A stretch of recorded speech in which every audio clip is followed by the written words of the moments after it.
Second chapter of Shrimad Bhagavat Gita in Hindi. दूसरा अध्याय सांख्य योग। पहले अध्याय में गीता में कहे हुए उपदेश की प्रस्तावना रूप दोनों सेनाओं के महारथियों की तथा शंखध्वनि पूर्वक अर्जुन का रथ दोनों सेनाओं के बीच खड़ा रखने की बात कही गई। बाद में दोनों सेनाओं में खड़े अपने कुटुंबी और स्वजनों को देखकर शोक और मोह के कारण अर्जुन युद्ध करने से रुक गया और अस्त्र शस्त्र छोड़कर विषाद करने बैठ गया।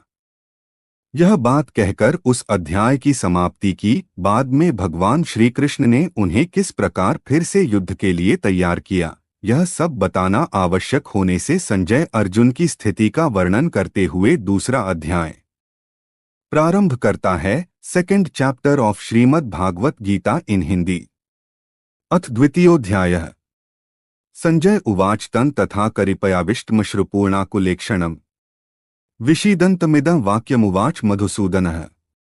एक संजय बोले, उस प्रकार करुणा से व्याप्त और आंसुओं से पूर्ण तथा व्याकुल नेत्रों वाले शोकयुक्त उस अर्जुन के प्रति भगवान मधुसूदन ने ये वचन कहा। एक श्री भगवानुवाच कुतस्त्वा कश्मलमिदं विषमे समुपस्थितम् अनार्यजुष्टमस्वर्ग्यं कीर्तिक्रमर्जुन। दो क्लैब्यमास्म गमः पार्थ नैतत्त्वयुपपद्यते क्षुद्रं हृदय दौर्बल्यं त्यक्तवोत्तिष्ठ परंतप। तीन श्री भगवान बोले, हे अर्जुन, तुझे इस असमय में यह मोह किस हेतु से प्राप्त हुआ? क्योंकि न तो यह श्रेष्ठ पुरुषों द्वारा आचरित है, न स्वर्ग को देने वाला है और न कीर्ति को करने वाला ही है। इसलिए हे अर्जुन, नपुंसकता को मत प्राप्त हो, तुझमें यह उचित नहीं जान पड़ती। हे परंतप, हृदय की तुच्छ दुर्बलता को त्याग कर युद्ध के लिए खड़ा हो जा। दो तीन अर्जुन उवाच कथन भीष्मः संख्ये द्रोण च मधुसूदन इषुभ्यः प्रतियोत्स्यामि पूजार्हा वृसूदन।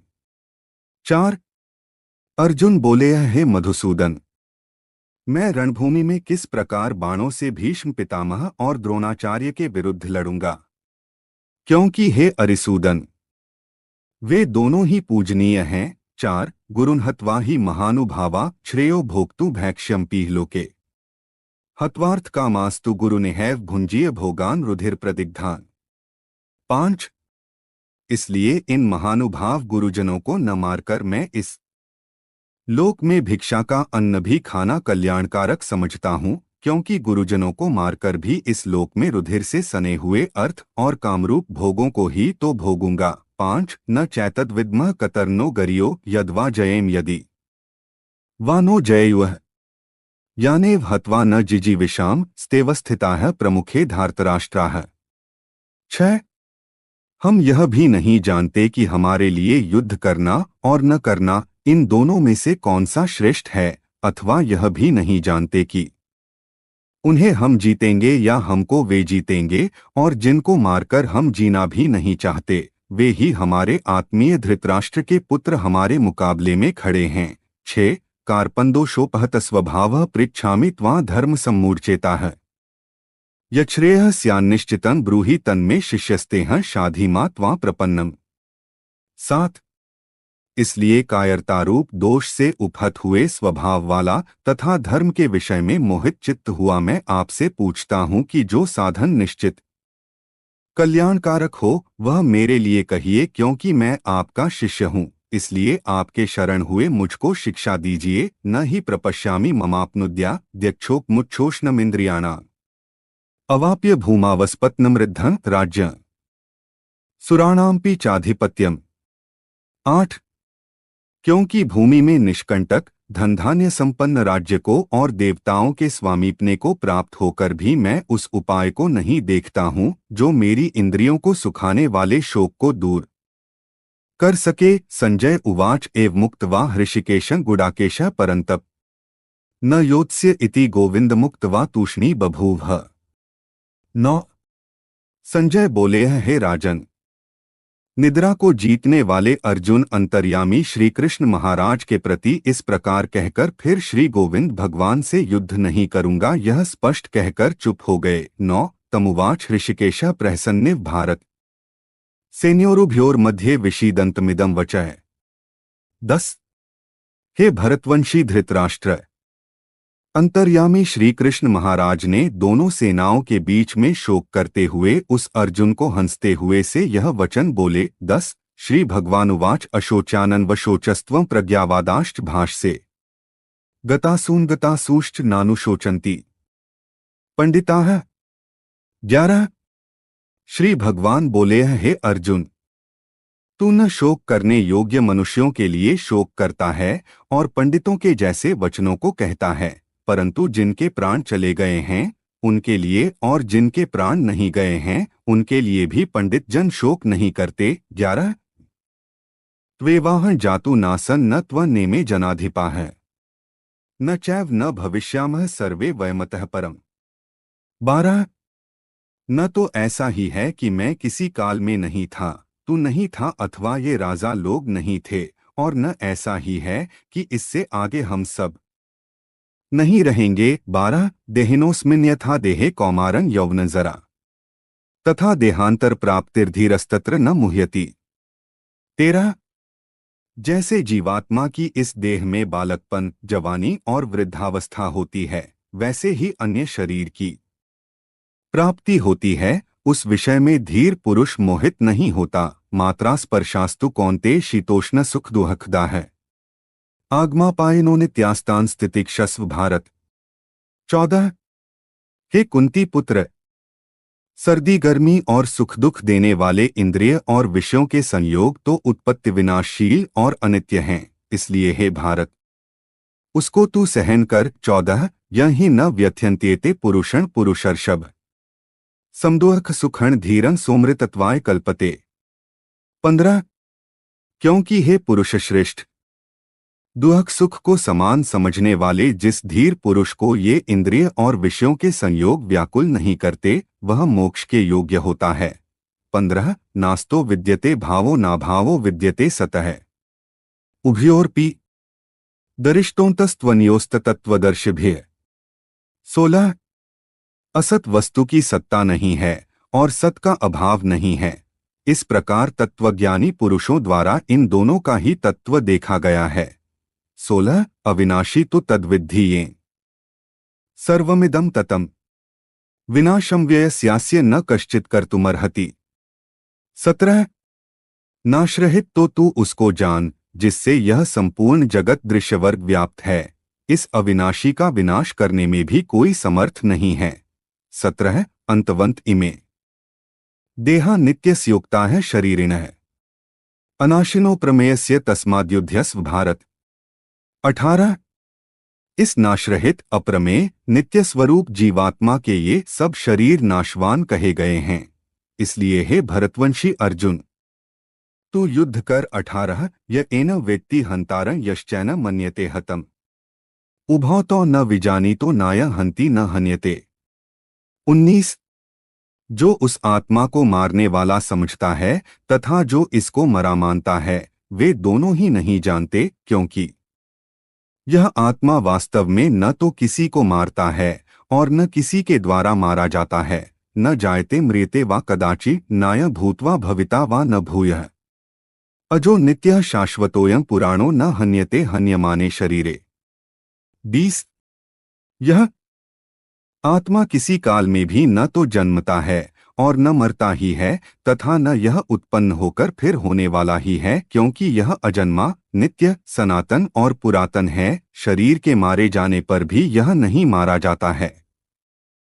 वेदाविनाशिन नित्यं य एनमज्म व्ययम् कथं स पुरुषः पार्थ कं घात्यति हन्ति कम्। 21 हे पृथापुत्र अर्जुन, जो पुरुष इस आत्मा को नाशरहित, नित्य, अजन्मा और अव्यय जानता है, वह पुरुष कैसे किसको मरवाता है और कैसे किसको मारता है। 21 वासांसी जीर्णानि यथा विहाय नवानि गृह्णाति नरो प्राणी तथा शरीराणि विहाय जीर्णा न्यन्यानि संयाति नवानि देहि। 22 जैसे मनुष्य पुराने वस्त्रों को त्याग कर दूसरे नए वस्त्रों को ग्रहण करता है, वैसे ही जीवात्मा पुराने शरीरों को त्याग कर दूसरे नए शरीरों को प्राप्त होता है। 22 नैनं छिदन्ति शस्त्राणि नैन दहति पावकः न चैन क्लेयन्त्यापो न शोष्यति मारुतः। 23 इस आत्मा को शस्त्र काट नहीं सकते, इसको आग जला नहीं सकती, इसको जल गला नहीं सकता और वायु सुखा नहीं सकती। अच्छेद्योयमदाह्योयम क्लेद्योशोष्य एव च नित्यः सर्वगतः स्थाणुर्चलोय सनातनः। 24। क्योंकि यह आत्मा अच्छेद्य है, यह आत्मा अदाह्य, अक्लेद्य और निःसंदेह अशोष्य है तथा यह आत्मा नित्य, सर्वव्यापी, अचल स्थिर रहने वाला और सनातन है। 24। अव्यक्तोयम चिन्तयोयम विकार्योयम उच्यते तस्मादेवं विदित्वैनं नानुशोचितुमर्हसि। 25। यह आत्मा अव्यक्त है, यह आत्मा अचिंत्य है और यह आत्मा विकार रहित कहा जाता है। इससे हे अर्जुन, इस आत्मा को उपर्युक्त प्रकार से जानकर तू शोक करने के योग्य नहीं है, अर्थात तुझे शोक करना उचित नहीं है। 25। अथ चैन नित्य जातम नित्यं वा मन्यसे मृतम तथापि त्वा महाबाहो नैवं शोचितुमर्हसि। 26। किंतु यदि तू इस आत्मा को सदा जन्मने वाला तथा सदा मरने वाला मानता है तो भी है महाबाहो, तू इस प्रकार शोक करने को योग्य नहीं है। 26। जातस्य ही ध्रुवो मृत्युर्ध्रुवं जन्म मृतस्य च तस्मात् परिहार्यर्थे न त्वं शोचितुमर्हसि। 27। क्योंकि इस मान्यता के अनुसार जन्मे हुए की मृत्यु निश्चित है और मरे हुए का जन्म निश्चित है, इससे भी इस बिना उपाय वाले विषम में तू शोक करने के योग्य नहीं है। 27। अव्यक्तादीनि भूतानि व्यक्तमध्यानि भारत अव्यक्तनिधनान्येव तत्र का परिदेवना। 28। हे अर्जुन, संपूर्ण प्राणी जन्म से पहले अप्रकट थे और मरने के बाद भी अप्रकट हो जाने वाले हैं, केवल बीच में ही प्रकट है, फिर ऐसी स्थिति में क्या शोक करना है। 28। आश्चर्यवत् पश्यति कश्चिदेन माश्चर्यवद् वदति तथैव चान्यः आश्चर्यवच्चैन्मन्यः शृणोति श्रुत्वाप्येन वेद न चैव कश्चित्। 29। कोई एक महापुरुष ही इस आत्मा को आश्चर्य की भांति देखता है और वैसे ही दूसरा कोई महापुरुष ही इसके तत्व का आश्चर्य की भांति वर्णन करता है तथा दूसरा कोई अधिकारी पुरुष ही इसे आश्चर्य की भांति सुनता है और कोई कोई तो सुनकर भी इसको नहीं जानता। 29। देहि नित्यं वध्योय देहे सर्वस्य भारत तस्मात् सर्वाणि भूतानि न त्वं शोचितुमर्हसि। 30। हे अर्जुन, यह आत्मा सबके शरीरों में सदा ही अवध्य है, इस कारण संपूर्ण प्राणियों के लिए तू शोक करने के योग्य नहीं है। 30। स्वधर्मंपि चावेक्ष्य न विकंपितुमर्हसि धम्र्याद्धि युद्धात् श्रेयोन्यत् क्षत्रियस्यन् विद्यते। 31। तथा अपने धर्म को देखकर भी तू भय करने योग्य नहीं है, अर्थात तुझे भय नहीं करना चाहिए क्योंकि क्षत्रिय के लिए धर्मयुक्त युद्ध से बढ़कर दूसरा कोई कल्याणकारी कर्तव्य नहीं है। 31। यदृच्छया चोपन्नम स्वर्गद्वारम पावृतम सुखिनः क्षत्रियाः पार्थ लभन्ते युद्धमीदृशम। 32। हे पार्थ, अपने आप प्राप्त हुए और खुले हुए स्वर्ग के द्वार रूप इस प्रकार के युद्ध को भाग्यवान क्षत्रिय लोग ही पाते हैं। 32। अथ चेत् त्वमिम धम्र्यन् संग्रामं न करिष्यसि ततः स्वधर्मं कीर्तिं च हित्वा पापं वाप्स्यसि। 33। किंतु यदि तू इस धर्मयुक्त युद्ध को नहीं करेगा तो स्वधर्म और कीर्ति को खोकर पाप को प्राप्त होगा। 33। अकीर्तिं चापि भूतानि कथयिष्यन्ति ते व्यया संभावितस्य चाकीर्तिर्मरणात् तिरिच्यते। 34। तथा सब लोग तेरी बहुत काल तक रहने वाली अपकीर्ति भी कथन करेंगे और माननीय पुरुष के लिए अपकीर्ति मरण से भी बढ़कर है। 34। भयाद्रणादुपर्तम मन्स्यन्ते त्वां महार्थाः ये शाच त्वं बहुमतो भूत्वा यास्यसि लाघवम्। 35। और जिनकी दृष्टि में तू पहले बहुत सम्मानित होकर अब लघुता को प्राप्त होगा, वे महारथी लोग तुझे भय के कारण युद्ध में हटा हुआ मानेंगे। 35। अवाच्यवादांश्च बहून् वदिष्यन्ति तवाहिताः निन्दन्तस्तव सामर्थ्यं ततो दुःखतरं नु किम्। 36। तेरे वैरी लोग तेरे सामर्थ्य की निंदा करते हुए तुझे बहुत से न कहने योग्य वचन भी कहेंगे, उससे अधिक दुख और क्या होगा। 36 हतो व प्राप्स्यसि स्वर्गण जित्वा वा भोक्ष्यसे मही। तस्मादुत्तिष्ठ कौन्तेय युद्धाय कृत निश्चयः।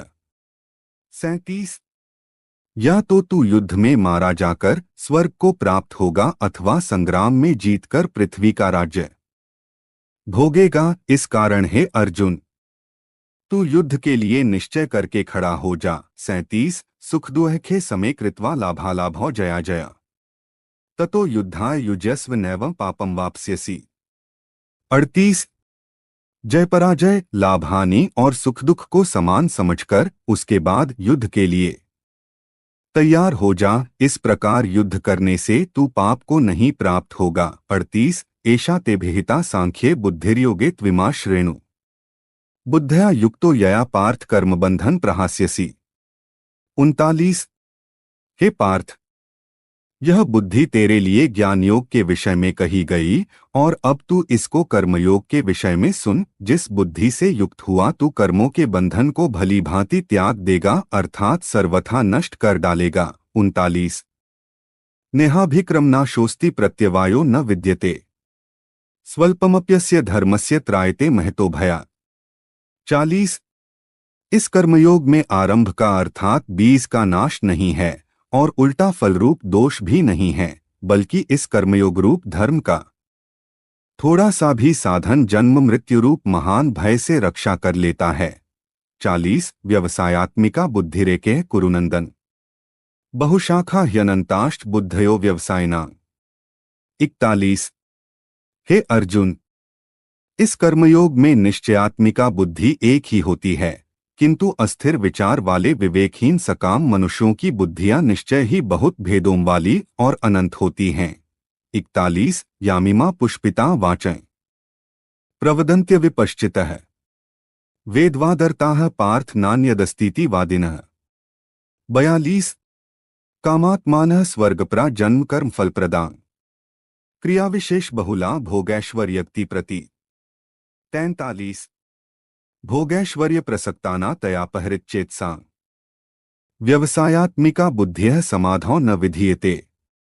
44 हे अर्जुन, जो भोगों में तन्मय हो रहे हैं, जो कर्मफल के प्रशंसक वेदवाक्यों में ही प्रीति रखते हैं, जिनकी बुद्धि में स्वर्ग ही परम प्राप्य वस्तु है और जो स्वर्ग से बढ़कर दूसरी कोई वस्तु ही नहीं है, ऐसा कहने वाले हैं, वे अविवेकी जन इस प्रकार की जिस पुष्पित अर्थात दिखाऊ शोभायुक्त वाणी को कहा करते हैं, जो कि जन्मरूप कर्मफल देने वाली और भोग तथा ऐश्वर्य की प्राप्ति के लिए नाना प्रकार की बहुत सी क्रियाओं का वर्णन करने वाली है, उस वाणी द्वारा जिनका चित्त हर लिया गया है, जो भोग और ऐश्वर्य में अत्यंत आसक्त हैं, उन पुरुषों की परमात्मा में निश्चयात्मिका बुद्धि नहीं होती। 42 43 44 त्रैगुण्य विषया वेदा निस्त्रैगुण्यो भवार्जुन निर्द्वंद्वो नित्य सत्वस्थो निर्योगक्षेम आत्मवान।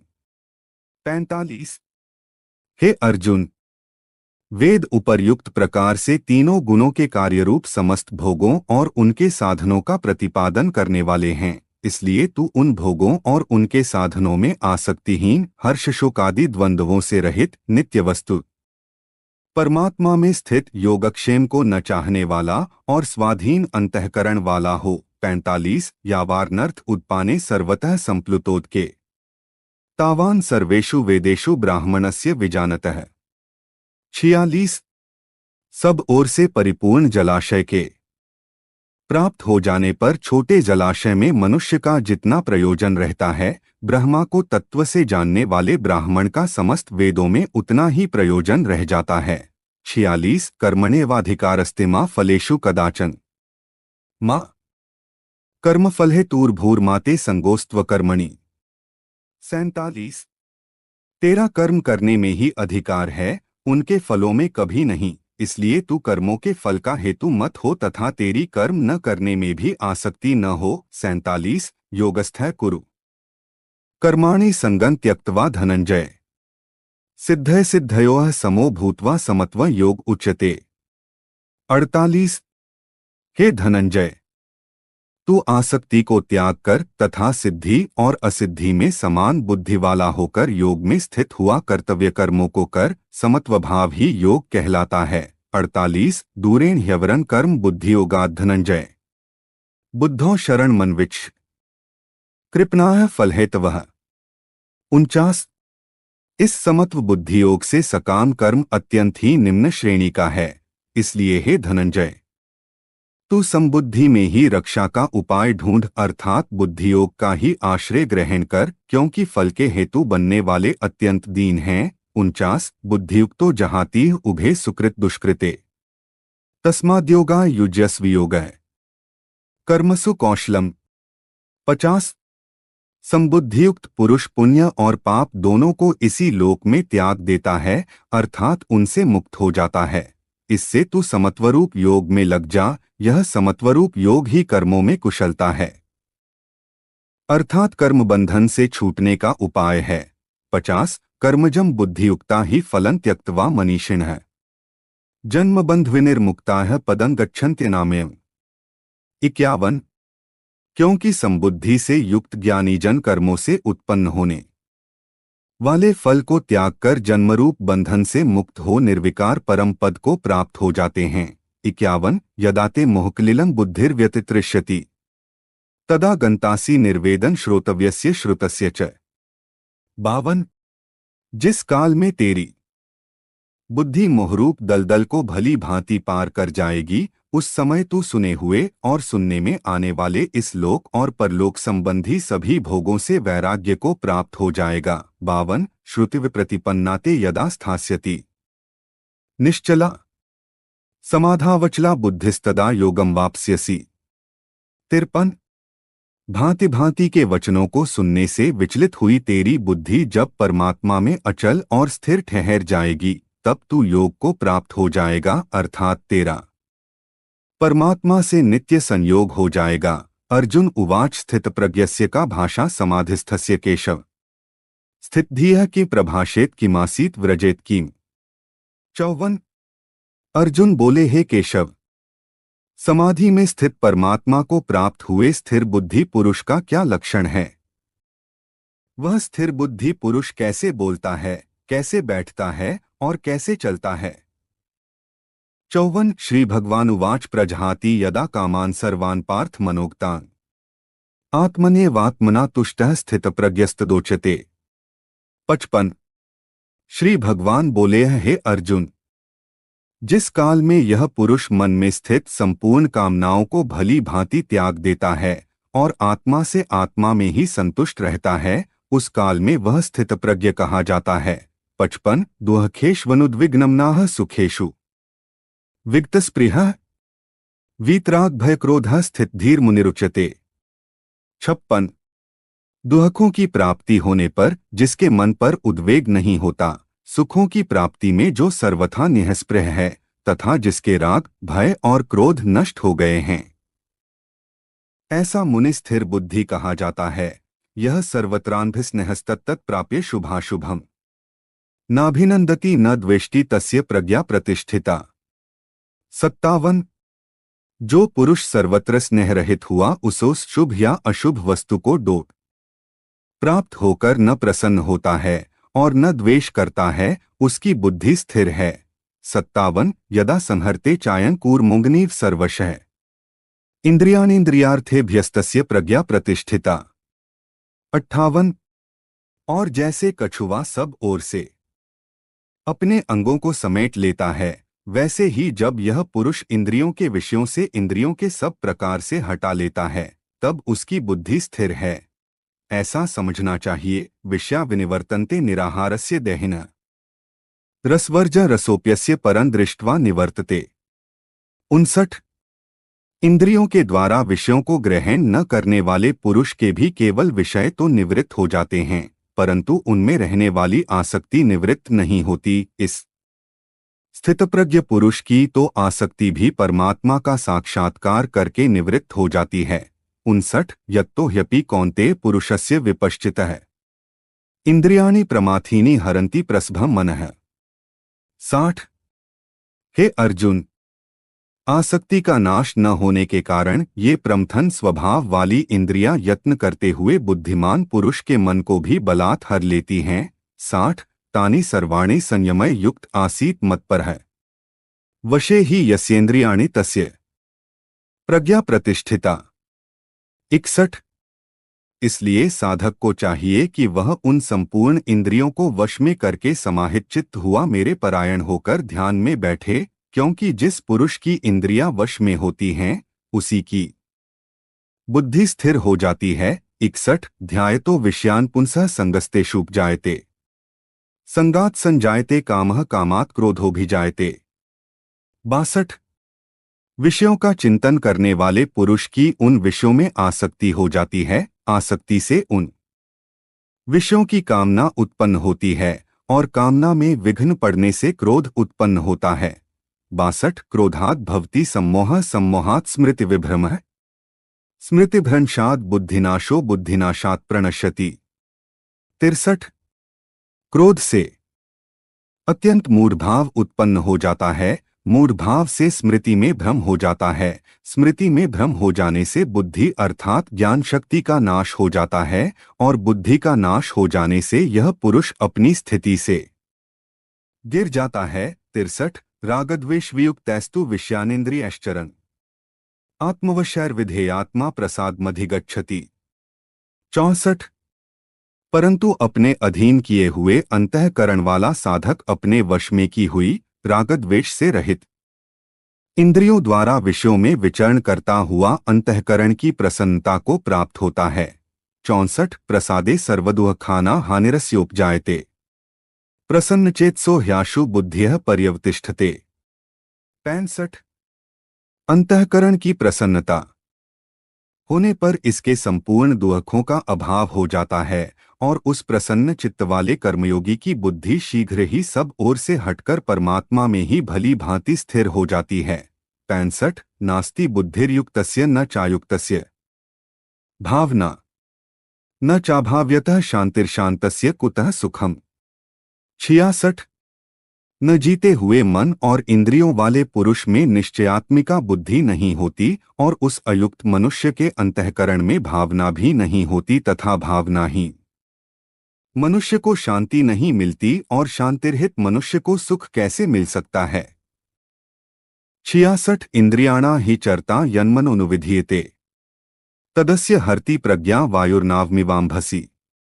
67 क्योंकि जैसे जल में चलने वाली नाव को वायु हर लेती है, वैसे ही विषयों में विचरती हुई इंद्रियों में से मन जिस इंद्रिय के साथ रहता है वह एक ही इंद्रिय इस अयुक्त पुरुष की बुद्धि को हर लेती है। 67 तस्माद्यस्य महाबाहो निगृहीतानि सर्वशः इंद्रियाणीन्द्रियार्थेभ्यस्तस्य प्रज्ञा प्रतिष्ठिता। 68 इसलिए हे महाबाहो जिस पुरुष की इंद्रियां इंद्रियों के विषयों से सब प्रकार निग्रह की हुई हैं, उसी की बुद्धि स्थिर है। 68 या निशा सर्वभूताना तस्या जागर्ति संयमी यस्या जागृति भूतानि सा निशा पश्यतो मुनेः।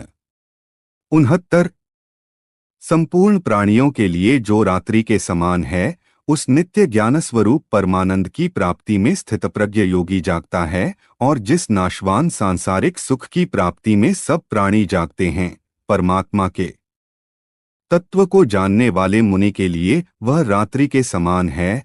आपूर्यमाणम चल प्रतिष्ठन समुद्रमापः प्रविशन्ति यद्वत् तद्वत् कामायं प्रविशन्ति सर्वे स शांतिमाप्नोति न कामकामी। 70 जैसे नाना नदियों के जल सब ओर से परिपूर्ण अचल प्रतिष्ठा वाले समुद्र में उसको विचलित न करते हुए ही समा जाते हैं, वैसे ही सब भोग जिस स्थितप्रज्ञ पुरुष में किसी प्रकार का विकार उत्पन्न किए बिना ही समा जाते हैं, वही पुरुष परम शांति को प्राप्त होता है, भोगों को चाहने वाला नहीं। 70 विहाय कामान्यः सर्वान् पुमाश्चरति निःस्पृहः निर्ममो निरहंकारः स शांतिमधिगच्छति। 71 जो पुरुष संपूर्ण कामनाओं को त्याग कर ममता रहित, अहंकार रहित और स्पृहा रहित हुआ विचरता है, वही शांति को प्राप्त होता है, अर्थात वह शांति को प्राप्त है। 71 एषा ब्राह्मी स्थितिः पार्थ नैना प्राप्य विमुह्यति स्थित्वास्यामंत कालेपि ब्रह्मनिर्वाणमृच्छति। 72। हे अर्जुन, यह ब्रह्मा को प्राप्त हुए पुरुष की स्थिति है। इसको प्राप्त होकर योगी कभी मोहित नहीं होता और अंतकाल में भी इस ब्राह्मी स्थिति में स्थित होकर ब्रह्मानंद को प्राप्त हो जाता है। तत्सदिति। श्रीमद्भगवद्गीतासूपनिषत्सु ब्रह्म विद्याया योगशास्त्रे श्रीकृष्णार्जुन संवादे सांख्ययोगो नाम द्वितीयोऽध्यायः। 2। इस प्रकार उपनिषद, ब्रह्म विद्या तथा योगशास्त्र रूप श्रीमद् भगवद्गीता के श्री कृष्ण अर्जुन संवाद में सांख्य योग नामक द्वितीय अध्याय संपूर्ण हुआ।